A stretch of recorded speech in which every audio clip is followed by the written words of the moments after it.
কেন্দ্র এবং রাজ্য সরকারের উদ্দেশ্যে নোটিশ জারি করলো সর্বোচ্চ আদালত। বিস্তারিত জানাবেন বিজেন্দ্র সিংহ, আমাদের প্রতিনিধি রয়েছেন। বিজেন্দ্র, নোটিশে কি বলা হয়েছে সর্বোচ্চ আদালতের পক্ষ থেকে? দেখো, নোটিশে তো এখন তারা জবাব দেবেন, কিন্তু যিনি মামলা করেছেন, যিনি অভিযোগকারিনী সুপ্রিম কোর্টের দ্বারস্থ তিনি হয়েছেন এবং রাজ্যপালের বিরুদ্ধে যে অভিযোগগুলো তার ছিল তার পরিপ্রেক্ষিতে তিনি সুপ্রিম কোর্টের দ্বারস্থ হয়েছেন এবং তার আইনজীবী শ্যাম দেওয়ান আজকে অ্যাপিয়ার হয়ে বলেন কি রাজ্যপালকে যে প্রোটেকশন দিয়েছে সংবিধান আর্টিকেল 361-এ, যেখানে বলা হয়েছে কি কোনো ক্রিমিনাল প্রসিডিংস যতদিন তিনি রাজ্যপাল আছেন তার বিরুদ্ধে নেওয়া যাবে না। কিন্তু এই জায়গায় প্রশ্ন তারা করেছেন কি ক্রিমিনাল প্রসিডিংস নেওয়া যাবে না তার মানেটা কি? কেন তারা বলছেন কি যে ঘটনাটি ঘটেছিল 24শে এপ্রিল এবং 2 মে, যার অভিযোগ পুলিশের কাছে এসেছে, সেই তদন্ত তো এগিয়ে নিয়ে যেতে হবে, এভিডেন্স গুলো তো কালেক্ট করতে হবে, এটা তো ইনডেফিনিটলি বন্ধ রাখা যেতে পারে না। এই কথা শ্যাম দেওয়ান আজকে সুপ্রিম কোর্টের কাছে বলেন এবং তিনি বলেন কি যে মহিলা যিনি অভিযোগ করেছেন তিনি আর্টিকেল 32 আন্ডারে সুপ্রিম কোর্টের দ্বারস্থ হয়েছে, যেটা রাইট টু কনস্টিটিউশনাল রেমিডিজ দেয় এবং সেক্ষেত্রে সুপ্রিম কোর্টের এটাতে হস্তক্ষেপ প্রয়োজন রয়েছে। সুপ্রিম কোর্ট তার বক্তব্য শোনার পর আজকে নোটিশ ইস্যু করেছে কুসুমিতা কেন্দ্রীয় সরকারকে। অ্যাটর্নি জেনারেলকে সহযোগ করার জন্য বলা হয়েছে, অ্যাসিস্ট করবেন তিনি হিয়ারিং এ, এবং রাজ্য সরকারের আইনজীবী আস্থা শর্মা সেই সময় উপস্থিত ছিলেন কোর্টের মধ্যে, তাকে সেই সময় নোটিশ দেওয়া হয়েছে। 3 সপ্তাহ পর পরবর্তী শুনানি হবে।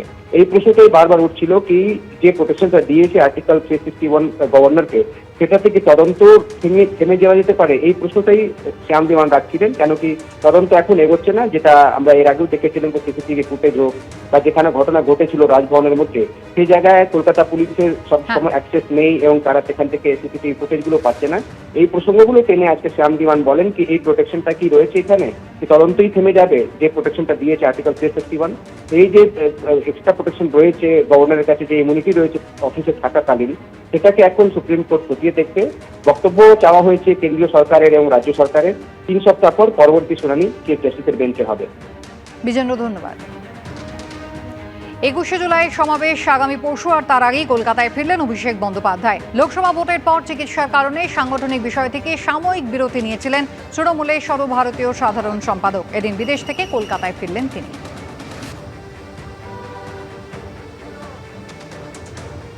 আক্রান্ত হওয়ার পর মানিকচক থানার আইসি সহ পুলিশের আধিকারিকেরা এই বাড়িতেই আশ্রয় নিয়েছিলেন। আমি কোথায় বাড়ির ছবি দেখাবো। এই বাড়িতে আশ্রয় নেওয়ার পরও কিন্তু যারা বিক্ষোভকারী আন্দোলনকারী তারা এই বাড়িতে হামলা চালায়।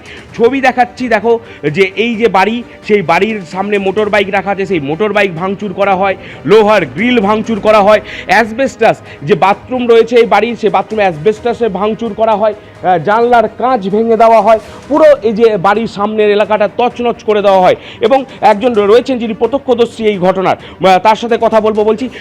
যখন পুলিশ কোথায় মাথা ফাটলো, পুলিশের কিভাবে এলো? পুলিশের মাথা মনে হয় বাইরেই ফেটেছে, ওই পড়ে গেছিল ওইসব এলাকায়, তো ওইসব এলাকায় মাথা ফেটেছে। ওরা তো মোটামুটি 10-12 জন ছিল পুলিশ প্রশাসন। তারপরে এখানে বসলো আর বাড়ির লোক যে ছিল, বাড়ির লোক ওটা ঘরে চলে গেল, বাড়ির লোককে বললো বাইরে চলে যাও। তারপর কি হলো? তারপর আবার কখন এলো ওই যারা ছিল এখানে ভাঙচুর করছে? যারা ছিল ওরা তো কন্টিনিউ ঢিল ফেলতে আছে ওদিক থেকে, মোটামুটি একবারে 100টা ঢিল চলে আসছে। ওরা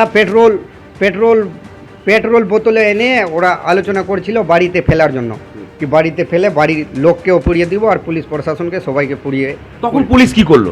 তখন পুলিশ তারপরে গুলি ফায়ারিং করলো। কোথা থেকে গুলি চালালো? এই সব এলাকা থেকে গুলি ফায়ারিং করলো। কোন জায়গাটা থেকে গুলি চালিয়েছিল? আমরা তো বাইরে ছিলাম, সঠিক বলতে পারবো না, কিন্তু এই সব থেকে গুলি ফায়ারিং করলো। এইসব থেকে গুলি চালালো? হ্যাঁ। কতটা গুলি চালালো?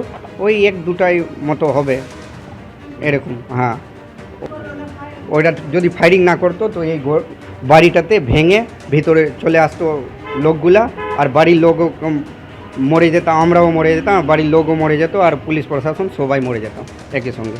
যেটা পুলিশ সুপার জানাচ্ছেন যে আত্মরক্ষার্থে পুলিশ গুলি চালিয়েছে এবং এই ঘটনায় এখনো পর্যন্ত পুলিশের উপর যে হামলার ঘটনা, সেই ঘটনায় 25 জনকে গ্রেপ্তার করা হয়েছে।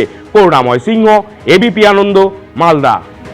আর এই ঘটনার প্রেক্ষিতে পুলিশের কি বক্তব্য, আসুন শুনে নিই এবার। अभी तक स्ट्राइक का से कुछ दिखा नहीं है अभी तक, सब शॉप सब नॉर्मली चल रहा है। अच्छा, मार्केट सब ओपन है। अच्छा, और अभी तक जो इनका था बंद का स्ट्राइक अभी दिख नहीं रहा है। जो अपना है गाड़ियाँ चल रही है, रास्ता सब खुला हुआ है, पुलिस पहरा दे रहा है। हम यहाँ कोई कहाँ पर कोई इंसिडेंट वगैरह कुछ नहीं, अभी तक वैसा कुछ रिपोर्ट नहीं हुआ है। अच्छा, और अभी इस इलाका में जो स्ट्राइक किया था कल, आज इलाका कैसा है? अभी इलाका शांत है, पुलिस के ठीक है। कभी अभी पुलिस के साथ काफ़ी फेवर दे रहे हैं यहाँ पे लोकल लीडर।